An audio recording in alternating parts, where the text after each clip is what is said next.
Harbor Paddling. Today we have a mic'd up paddler with Carter Caboot.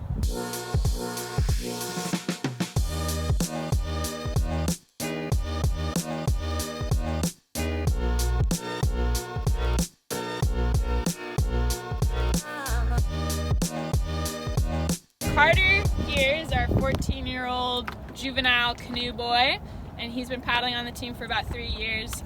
As you can see, he's a righty. He's been doing really well in those 3 years, so much so that he has quite a few medals at nationals. He's a good leader on the team, and we think he's okay. My name is Carter, and I'm a sprint canoeist on this team. A few weeks ago was down in Sarasota, Florida for the ACA Sprint Nationals, and that went pretty well. Now I'm transitioning into more of my off season, so it's going to be a lot of longer, lower intensity workouts with more distance than there would be in like the summer building up to nationals. Now this year would be the first year that I could have gone to the Olympic Hopes Regatta, which is pretty much, it's for 15, 16, and 17-year-olds, and it's pretty much like a competition of the best in the world for your age. And so I did qualify for that, but I'm not going this year. I do plan on going next year. Hopefully I will qualify, and I'm also going to try to go C2.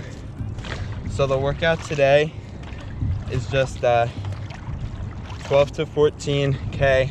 It's called a fartlek. So it's just like nice and easy, focused on technical work. And then today, the pickups are 5 3-minute pieces, and they want us going at, the coaches want us going at our 1K race pace or close to that for those. So that's what I'm going to be doing. For workouts like these, I don't typically do a super long warm-up. I will still do some sort of pickups and maybe a few starts, but I typically will do more of a longer warm-up for a sprint workout. Yeah, right now I'm at 2.5K, and I'm just trying to maintain my technique. I think I'm going to do my first 3-minute piece at 3.5K. The next race I can think of that I have coming up would be pretty much just long distance races.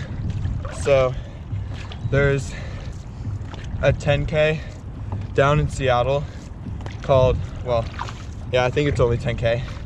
It's called Eric Hughes, and it's a memorial regatta. And then I also have another 10K race up in Bothell called the Cascade Distance Race. And then there's also a 2K race also in Bothell called Race for the Cookies. I'm going on my 4th year of doing this sport. I started 3 years and 3 months ago. We practice in this like harbor. There's not a ton of team, well, I actually don't know, but it's a saltwater harbor that's connected to Pacific Ocean, I think. I'm pretty sure. It's like we're in like the Pacific Northwest, so I think that's right. Also, I just saw a crab. Also, you guys, normally I would be going at like somewhere between like a 5:30 and a 5:50 pace for most of this workout, but I'm a little slow today just because I am focusing on what I'm saying.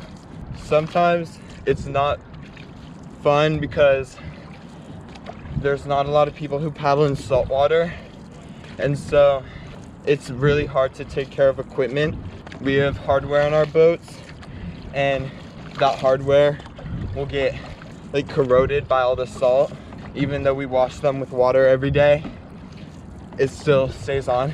I don't know about kayak paddles, but for our canoe paddles, if you go a few days without washing them, then your paddle will be glued together, and it is very hard to get unglued with all the salt.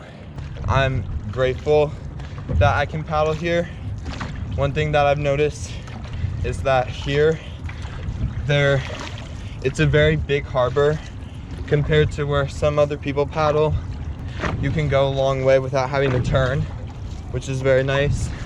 I'm at over 3.5K now, so I'm gonna do my first 3-minute 1K pace piece. My average pace for that was between 440 per kilometer and 450, which is a little bit lower than I would normally want for a 1K. Now I'm gonna take around a minute just to regroup mentally, and then I'll keep going. I started this sport, I think it was like 2021. So it was kind of in the middle of the COVID pandemic, and during that time I was kind of falling off, I guess, of like my mental goals and my physical goals, like not as an athlete but just like as a person, I guess. And so I tried out for summer camp, I think summer of 2021. They let you go in both canoes and kayaks at the camp, and then typically they'll let you pick which one you like more. At first I was like a lot on edge about trying canoe because I just never seen anything like it before. But as soon as I tried it, I knew that that's what I wanted to do. I never got into kayak again. I just knew I would want to do canoe, so I kept with it. Summer camp is not really about how you do in the sport because it's only a week long, so there's not a lot of time for coaches to like predict who's gonna be good, but it's more about what they notice about your mentality and your willingness to keep trying, because the first 6 months, canoe or kayak, is not exactly enjoyable. A lot of times there's a lot of falling in, and you have to grow a strong connection to the sport. Otherwise it's very easy to just give up. Then I got selected to go to the development team, which is like in between camp and the team. So it's I'm pretty sure it's on the team, but like for me back then it wasn't like certain that I was going to get pushed up into one of the groups. So I did that for a while, and it was rough. It was like between fall and winter of 2021 to 2022, and then after that for my year, they reevaluated people and like just looked at if anyone changed for good or for bad. Oh, whoa. Another thing about the harbor, there's a lot of current. I'm at the end of it right here, so that's kind of where it's the worst. I think it's kind of fun though, but it's not very good to like train in. So then after development team, if you get selected through those kids, then for my year, we moved up to group 4. I don't think there's a group 4 anymore, but for my year, group 4 was pretty much just like no racing. So then group 4, you're on the team, but you don't really race besides like little 100-meter sprints by the Scansy dock. And actually my first race I ever did there, my paddle snapped in half and it sunk, so that was not a very good one. After group 4, you can get moved up into group 3, which is pretty much just local. It's like the local kind of races. And then group 2 is national level, where you can compete at national races. And then group 1 is when you have the chance to compete at races all around the world. I personally have only gone to Canada to compete. So when COVID hit, I was kind of like falling off in like school and like mentally and physically. So then I did summer camp and it bettered me a lot. It was very nice because COVID kind of ruined a lot of social life, I think, at the time. So it was very hard to connect with people, but through the team, it's a very big community, and so it definitely helped me a lot. I did qualify for the Olympic Hopes Regatta. I'm just trying to do as good as I can do internationally. I like to personally know like that I am successful and that I have the opportunity to be successful, but I don't like, it's kind of hard for me to open up about that, I guess. But my goals next year, I'm going to try to go to OHR, and in both C1 and C2, I'm gonna try to be final in everything. I think in C1 500, which is just my boat 500-meter race, I think in that I do have a chance to A final if I keep pushing myself. I'm not sure if it's true, but there are rumors about junior worlds, junior U23 worlds being in Sarasota, Florida, which is actually where I just had nationals. And if it's there, that will help a lot with expenses too.